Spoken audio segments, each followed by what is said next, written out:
Rápida sobre a história de um rapaz que tinha tudo para ser um perdedor. Ele caminhou num ambiente muito hostil. A vida dele não foi uma vida das mais agradáveis. Ele sempre travou grandes embates para se tornar quem se tornou. A oposição sempre fez parte do dia a dia dele. Seu nome, Jacó. Eu quero fazer uma reflexão porque talvez nós precisemos nos agarrar a esses exemplos de oposições, cujos quais nós necessitamos de alcançarmos vitórias, de subjugarmos essas adversidades. E eu queria rapidinho, coloca para mim aí na tela, por favor, Gênesis capítulo 25, verso 26. Preste atenção, eu vou usar só alguns textos, vou comentar pouco. Depois, saiu o seu irmão, agarrado a sua mão, ao calcanhar de Esaú. Por isso, se chamou o seu nome Jacó. E era Isaque da idade de 60 anos, quando os gerou. Preste atenção, porque aqui está o nascimento desse menino. Ele é gêmeo com seu irmão Esaú, os dois. A diferença deles, provavelmente, alguns segundos ou minutos. O texto diz que quando Esaú está saindo, a parteira nota uma mão presa ao pé do menino. Talvez porque, se nós fôssemos olhar, não estivesse se esperando duas crianças naquela gestação. Mas eu queria que você entendesse o que vai acontecer com esse rapaz. Quando alguém vê a mão dele ao calcanhar do seu irmão, eu não sei que mente insana acha que esse bebê está querendo suplantar, está querendo tomar o lugar de seu irmão. Eu fico pensando comigo, quem é que disse que esse garoto estava querendo nascer primeiro, estava querendo levar alguma vantagem sobre seu irmão? Mas foi isso que me parece que observaram quando este menino nasce. Quem é este menino? Este é um menino que quer o lugar dos outros. Quem é este menino? Esse é um menino suplantador. Quando Jacó nasce, sobre ele coloca-se um nome que não é dos mais agradáveis. Tanto não é e tanto não gostava deste nome, que Deus, sabendo disso, muda este nome mais à frente. Mas ele já tem que viver com esse trauma. Por quê? Vamos brincar, Jacó. Cuidado com Jacó, e que em Jacó não dá para confiar. O nome dele é Jacó, não é à toa. Vamos imaginar em como este menino teve que sobreviver sua infância, mediante a este rótulo que colocaram sobre ele. E pior, ele é gêmeo de um irmão que não é muito parecido com ele. O corpo de seu irmão se desenvolve um pouco mais. Seu irmão é peludo, é perito em caça. E o texto também diz que Isaque gostava mais de Esaú do que de Jacó.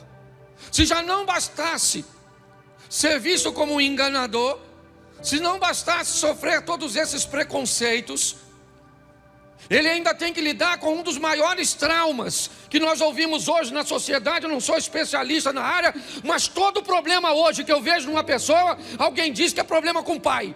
O menino é bandido, é com o pai. A menina é isso, é com o pai. Me parece que o pai carrega uma carga, e eu não estou aqui para dizer se é ou não é. Eu só sei que se fosse, esse garoto precisaria vencer. Porque a Bíblia faz questão que o caçador da casa, o forte da casa, o provedor da casa é Jacó, é Esaú. Então o pai prefere este menino, tem a preferência por ele. Muito bem, o tempo passa. Me parece que Jacó quer conseguir alguma coisa, não para mostrar para os outros em si, mas talvez para si mesmo. E ele tenta comprar uma primogenitura. Eu já tentei, quando fui a Israel, descobrir que tipo de negócio era esse, mas nenhum guia soube me explicar. Hoje eu almocei com um guia que me guia no Egito. Ele está no Brasil, eu trouxe ele aqui, foi no churrasco, no aniversário do Diogo, e eu fiquei conversando com ele, sei lá, umas 3 ou 4 horas, e surgiu também esse assunto que eu queria saber, ele que está tão próximo, e essa palavra já ardia no meu coração, mas ele não conseguiu também me explicar. Me parece o único entendimento que eu consegui ver é que é algo tão subjetivo como a primogenitura, uma bênção que viria no final da vida do pai. Jacó deseja obtê-la, porque ele se interessa por isso. Se é algo que ninguém vai ver, por que é que ele quer essa bênção da primogenitura? O que é isso? Quando é que ela vai acontecer? Eu queria lembrar você que seu irmão Esaú está com uma fome tão grande. O que ele quer é um resultado imediato, que o imediatismo de Esaú dá lugar, se eu posso chamar assim, o empreendedorismo, a capacidade de Jacó de se adiantar, de olhar para o futuro e ver alguma coisa numa bênção que ele não poderia contar para ninguém que comprou, que seu irmão não diria a ninguém que vendeu. Mas me parece que esse menino queria ser alguém, pelo menos para ele, olhar para seu irmão e dizer em algum momento, numa briguinha, numa discussão, num momento de indiferenças, e ele poder dizer: mas também o primogênito agora sou eu, porque você me vendeu. Essa informação não poderia vazar, até porque eu não sei nem se isso teria valor perante seus pais. Mas o tempo passou, e aquele menino vai se deparar com a oportunidade de ter a bênção sobre si. Ele engana seu pai, é verdade. E me parece que talvez o rótulo que colocaram sobre ele acaba vindo à tona em algum momento, porque às vezes o que pessoas dizem a nosso respeito começam a aflorar na nossa vida. Quando alguém diz que você é soberbo, se você não prestar atenção, é só uma questão de tempo até a soberba buscar uma ocasião contra você. Quando alguém te rotula, você tem que ter muito cuidado para que esse rótulo de alguma forma não recaia sobre o seu comportamento.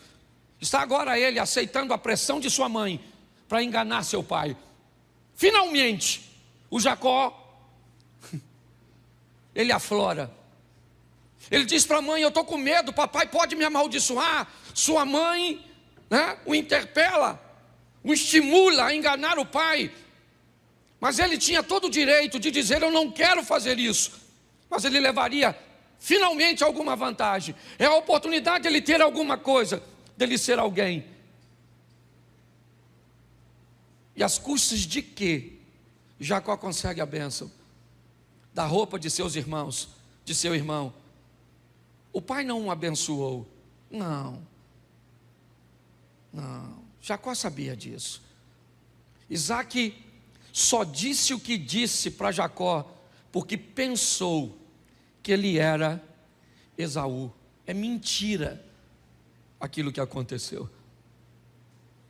Ele recebeu a bênção, é verdade que recebeu, mas ela não era dele. Ele não tinha direito àquilo. Ele sabia que o pai, nitidamente, o pai mesmo disse no texto, ele se parece com Jacó, mas quem é você E ele disse: eu sou Esaú, teu filho. Mas como você me trouxe uma caça tão rápido? Deus colocou a caça no campo para que eu fosse e tivesse êxito. Presta atenção o que esse cara está fazendo com a vida dele. Pastor, por que é que a Bíblia mostra erros como a bebedeira do Noé, como a negligência do Adão, como o medo e a insegurança do Abraão, como o partidarismo de Isaac, como a postura do Jacó, como falar demais do José, com o desejo incorreto de Davi, com as besteiras feitas por Sansão. Porque a Bíblia quer mostrar que essas pessoas não são pessoas perfeitas.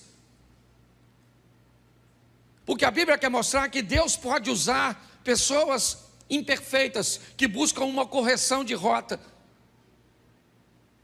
Quando eu olho para a história deste moço, o que eu vejo? Alguém fadado ao fracasso. Quando o irmão dele chega e descobre que Jacó ludibriou seu pai, Esaú disse: eu vou matar esse camarada.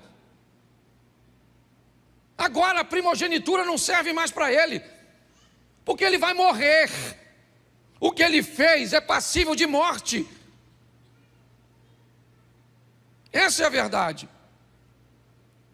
E aquele menino então, que sonhou receber a primogenitura, o reconhecimento de um pai que nunca teve, a honra de uma sociedade que nunca veio sobre ele, que tudo aquilo que ele ouviu de bom em sua vida inteira não tinha nada a ver com ele, e sim com seu irmão, que toda a bênção que ele recebeu de forma incorreta, e agora ele foge. É verdade. Ele vai para um lugar que sua mãe mandou. Vai para a terra do meu irmão, meu filho, para ver se Esaú acalma o coração. E para lá esse cara vai. Eu aprendi uma coisa na minha vida: o problema foi feito para ser resolvido e não para se fugir dele. O que Jacó deveria fazer? Papai, chama o Esaú aí. Senta aí, Esaú. Senta aí, maluco. Lembra aquele dia que tu estava com fome, miserável? E aí tu me vendeu a primogenitura? Ele podia fazer isso, sim ou não? Sim ou não? Mas por que não fez? Primeiro, porque não tinha coragem. Segundo, porque ele não podia negociar esse tipo de coisa. Ah, mas ele valorizava coisas espirituais. Não interessa o que você valorize. Se você quer tomar posse daquilo que não é seu, se você não quer usar o meio correto para alcançar as coisas, se você quer puxar o tapete dos outros, se no seu coração na verdade só tem maldade, se você quer aparecer, se pelas costas dos outros você diz sobre pessoas aquilo que você não tem como dizer cara a cara, nada passa despercebido aos olhos do Senhor. A verdade é que esse cara é um fracasso. Sim, ele é um fracassado. Ele vai embora porque não consegue resolver seus problemas. E é por isso que casamentos acabam. É por isso que pessoas falem em seus ministérios, porque não tem coragem de olhar para a vida e dizer: esse problema é meu, eu sou desse jeito, e eu vou corrigir minha rota, eu vou mudar de postura. Mas não, ele foge. Então tá bom. Você quer ir para onde? Você quer fugir? Saiba de uma coisa: seu problema vai atrás de você. O Esaú não foi, mas a traição foi junto. E quando esse camarada chega, trabalhador ele é, isso é verdade. Determinado ele é, sim, mas ele quer as coisas rápido demais. Ele quer ultrapassar etapas, sim. Preste atenção. Me parece que a vida do traído Esaú foi muito melhor do que a do traidor Jacó. Quando nós olhamos à frente, Nós vamos ver a misericórdia de Deus agindo sobre a vida de Jacó. Mas não esqueça que quando os dois se encontram, o que está de posse nas mãos de Esaú é muito mais poderoso do que no de Jacó. Quando nós olhamos esses dois irmãos se encontrando lá na frente, depois de tudo isso, vamos ver que Esaú poderia dizimar a casa de Jacó. E por que não fez? Eu vou te mostrar. Na casa do sogro, Jacó é enganado por seu sogro. Muda o salário dele 10 vezes para baixo. Está escrito na Bíblia, depois você lê, que eu não sou obrigado a ler tudo. Jacó tem problema com seus cunhados.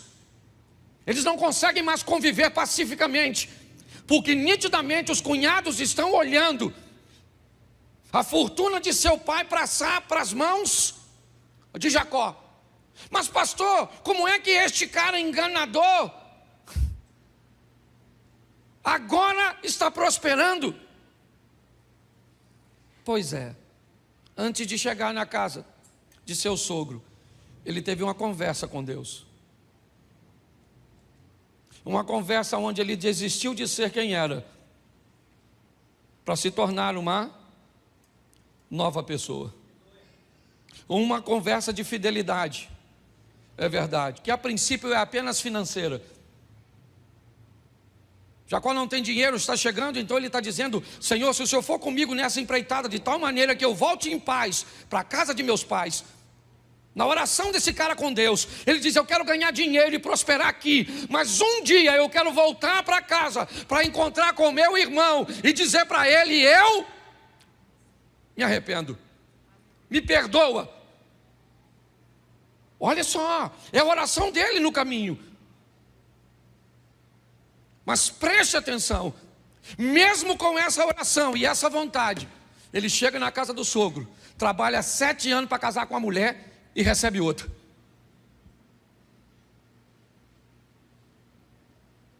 O sogro faz uma proposta para ele, sensacional: apacenta meus rebanhos, e eu te dou tudo aquilo que for salpicado e malhado como salário.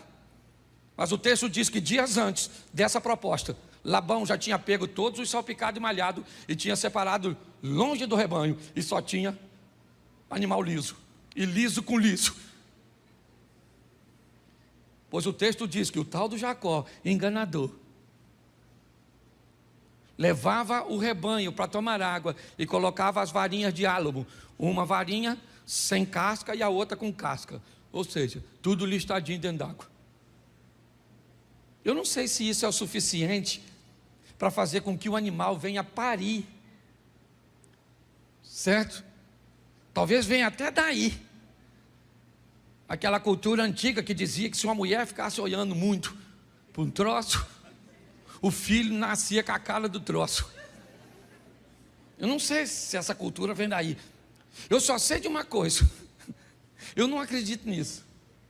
Eu acredito que Deus fazia o cara prosperar, porque ele resolveu ser fiel, então ele começa a prosperar, sim ou não? Isso, prospera tanto, o problema é tanto, ele tem dificuldade de lidar com seus cunhados, a situação está difícil, não consegue falar com o sogro está todo mundo de cara feia para ele, porque ele está prosperando, ele está prosperando, ele está prosperando. O sogro diz: agora meu filho, só o picado de maiado é meu, o liso é seu. Ele foi lá, arrancou as varas, pronto, nascia liso. Depois você vai ler. Até que um dia Labão faz uma viagem, Jacó chama suas esposas e diz: vamos embora minha filha, vamos embora daqui enquanto seu pai está viajando.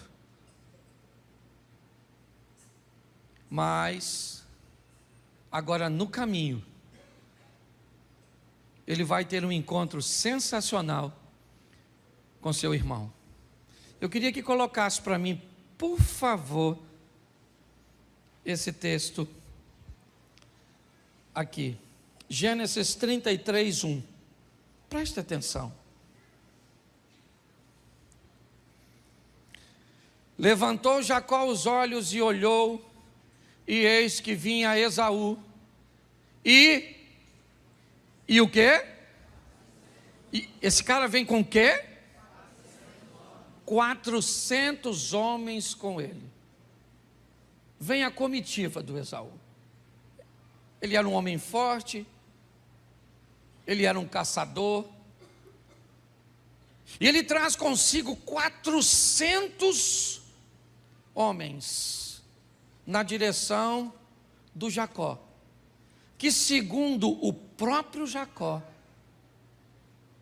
vem com um grupo de mulheres e crianças. Olha só, o irmão desse cara, que ele roubou a primogenitura, ele vem na direção dele com 400 homens, e o Jacó, o próspero, o cheio de rebanho, aquele que prosperou, ele traz consigo algumas mulheres, crianças e alguns animais. Mas pastor, o que acontece antes disso? Eu acho que vale a pena olhar um pouquinho atrás. O Jacó que era rico, o Jacó que era próspero, que mudou sua vida financeira, ele ainda tem um problema nas suas orações. Ele queria fazer tudo isso, mas o sonho dele era um dia encontrar com seu passado e resolver sua pendência com seu irmão. Então agora já avisaram ele, seu irmão está vindo. Ele passa todo mundo e fica no Val de Jaboque, onde ele tem um contato com um anjo. E ele segura o anjo, e o anjo disse, me libera. E ele diz, eu só te libero se você me abençoar. Pô, meu irmão, que benção, o cara é ricaço. Que bênção que esse cara quer. O que ele quer? Filho? Ele tem aos montes. O que ele quer? Dinheiro? Ele tem aos montes. Esposa? Ele tem 2 e mais 2 concubinas. O que ele quer? Gado? Não. Que bênção é essa que esse cara continua orando? O que é que ele quer? O anjo disse, como é que é seu nome, cara? Me parece estranho um anjo não saber o nome de uma pessoa, um ser angelical. Será que ele não conhecia Jacó? Ele é nada mais, nada menos que neto de Abraão. Que anjo desinformado é esse que aborda Jacó e diz como é que é seu nome? O que o anjo está querendo dizer para ele, cara, tu tem bens, tu tem filhos, você tem mulher, mas olha o que você está fazendo. Fugindo de tudo, fugiu de seu irmão, fugiu de seu sogro, fugiu de seu cunhado. Sua vida é uma fuga o tempo inteiro, cara. Você nunca enfrenta nada, é sempre fugindo. Como é que é seu nome, cara? Ele diz, meu nome é Jacó. Esse é o meu nome. Por quê? Porque eu não tive opção de escolher. Se eu tivesse opção de escolher, não teriam colocado sobre mim um nome que me desse um rótulo tão ruim. E o anjo disse, então a partir de hoje, você não vai se chamar mais Jacó. Opa! Não, não. A partir de hoje, seu nome não é mais esse, você não é mais isso. Eu não sou mais isso? Não. Seu nome agora é Israel. Você lutou como um campeão, e esse é seu nome. Beleza? Está tudo tranquilo? Vamos embora. O anjo vai embora, e Jacó atravessa o val. E na travessia do Val de Jaboque, ele faz o seguinte. Gênesis 33, verso 2. E pôs as servas e seus filhos na frente. Lá vem Esaú, as duas, Bila e Zilpa, à frente com os meninos, Rubem, Simeão, Levi, ok? Alguns dos filhos, não vai vir aqui agora na minha mente quem é filho de quem.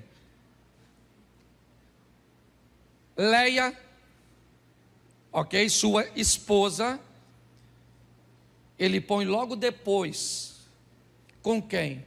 Com seus filhos. Raquel e José, ele põe atrás. Então ele diz: ó, nós vamos encontrar com Esaú, mas é desse jeito. As concubinas vão na frente com seus filhos, e se elas morrerem, dá tempo de Raquel e José ir embora. Lia ou Leia e seus filhos vêm aqui, e Raquel e José vêm aqui, e eu vou lá para frente. O que Jacó está dizendo é o seguinte: agora eu vou enfrentar meus problemas. Eu vou na frente encontrar com meu irmão. Por quê? Porque o Jacó morreu no Val de Jaboque. E no Val de Jaboque, Deus trouxe à tona aquele cujo qual o menino nasceu para ser. Porque você nasceu para ser campeão. Você nasceu para ser vencedor. Esse garoto, agora, este homem agora, ele vai lá para frente. E Esaú quer matá-lo. Esse sempre foi o plano de Esaú. Eu quero matar. Mas quando Esaú olha para Jacó, ele não vê mais o enganador. Ele vê o Israel. Eu acho muito interessante. É a mesma pessoa. Ela só está sendo vista por olhos diferentes. É a mesma mulher. É o mesmo marido. É a mesma pessoa. Jacó não mudou sua fisionomia. Não. Quando Deus entra, você olha para uma mulher que não sentia nada e volta a sentir o amor, o respeito. Quando Deus entra com providência e te transforma, as pessoas olham para você e enxergam você totalmente diferente. Os dois irmãos agora estão caminhando um na direção do outro. Esaú vem, Jacó olha e diz: são 400 homens. Está certo. Mas quando ele olha para Esaú, quando Esaú olha para Jacó, o coração dos dois se move. Eles se abraçam. Jacó disse: tudo que eu tenho é seu, cara. Eu sou teu servo. Esaú disse: eu não estou precisando de nada disso, cara. Minha intenção não era vir aqui pegar nada seu. Minha intenção era vir aqui e tirar a sua vida. O que eu queria era te matar, até te ver, ou até ver o que Deus fez na sua vida, como Ele transformou você. Preste atenção nisso. Eles começam a conversar, mas para mim, o momento mais importante desse texto é o capítulo 33, o verso 12. Escute isso. E disse, quem disse aqui é Esaú, ok? Caminhemos e andemos, e eu partirei adiante de ti. Vamos juntos, Jacó. É o que disse Esaú. Mas preste atenção no que disse Jacó. Porém, ele lhe disse: meu senhor, sabe que esses filhos são tenros, e que comigo tem ovelhas e vacas de leite, e se as fadigar somente um dia, todo o rebanho morrerá. Ora, passe o meu senhor adiante da face do seu servo, e eu irei como um guia, pouco a pouco, conforme o passo do gado que está diante da minha face, e conforme o passo dos meninos até que eu chegue a meu senhor em Seir. Vai. E Esaú disse: deixarei logo contigo desta gente que está comigo. E ele disse: para que isso? Basta que eu ache graça aos olhos de meu senhor. Assim tornou Esaú aquele dia pelo caminho, a Seir, Jacó, porém, partiu para Sucote, edificou para si uma casa, fez cabanas para o seu gado, e por isso chamou o nome daquele lugar Sucote. Preste atenção. Aparentemente está tudo resolvido. Esaú disse: vamos juntos. Jacó disse: não vai rolar. Você tem com você 400 homens. Sua velocidade não é a mesma que a minha. Seu ritmo não é o mesmo que o meu. Se eu expor a minha vida e aquilo que eu conquistei, para que caminhe na velocidade que você consegue caminhar, com o estilo de vida que você estabeleceu, eu mato. Olha só, a maturidade de Jacó está dizendo: eu não tenho como ir contigo, cara. Não dá. Nossos ritmos são diferentes. Mas nós fizemos as pazes, está tudo jóia, mas nós não vamos caminhar junto. Mas eu vou na frente, você vai depois, você vai para Seir, eu vou para Sucote. Não dá. A velocidade dos outros, a expertise dos outros, o que Deus vai fazer na vida do outro não é o mesmo que vai fazer na nossa. Nós temos que entender e sobreviver a todas essas coisas. Os traumas, como ele sobreviveu na infância. As provocações, as brincadeiras, aquilo que nós, porque eu não sei se você é da época do cabeção, orelhão, dumbo, cabelo de fogo, baleia. Quem é dessa época? Levanta a mão por gentileza. Sobreviveu a tudo isso. Hoje você não pode chamar uma criança. Cabeção, processar você. Pare e pense. Os traumas, tá bom, querido, todo mundo tem trauma. Conversa com um montão de gente aqui. É o pai que abandonou, o outro que bateu, o outro que traiu, o outro que machucou, o outro que fez. É isso? Você quer falar dos seus traumas? Todo mundo aqui tem trauma. Tem gente aqui que não... mas eu perdi meu pai cedo. Tem gente que não sabe nem quem é o pai. Mas eu fui traído e o outro nem casou. Passei. Que nem um par para trair conseguiu. De tão ruim que é. Ruim a vida, não a pessoa. Tá bom? Não estou chamando ninguém de ruim, não. Eu estou dizendo que está assim de gente com a vida pior que a sua. Então pare de ficar olhando para isso. Enfrente seus problemas. São duros, mas são seus. Estamos olhando para um cara que tinha tudo para ser um perdedor, e por muito tempo viveu, e pior, prosperou, ganhou dinheiro, enriqueceu, teve filhos, mas não se sentia pleno, porque era o Jacó rico, era o Jacó próspero, era o Jacó abençoado, mas não foi chamado para ser Jacó, foi chamado para ser Israel. Mas no momento em que teve um encontro com Deus, cheio da grana, ele diz: me abençoa, me abençoa.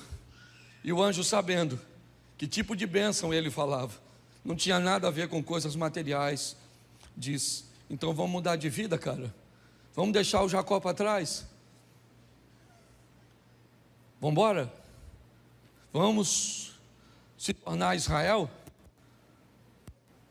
É importante você saber que mesmo depois de se chamar Israel, ainda o chamavam de Jacó.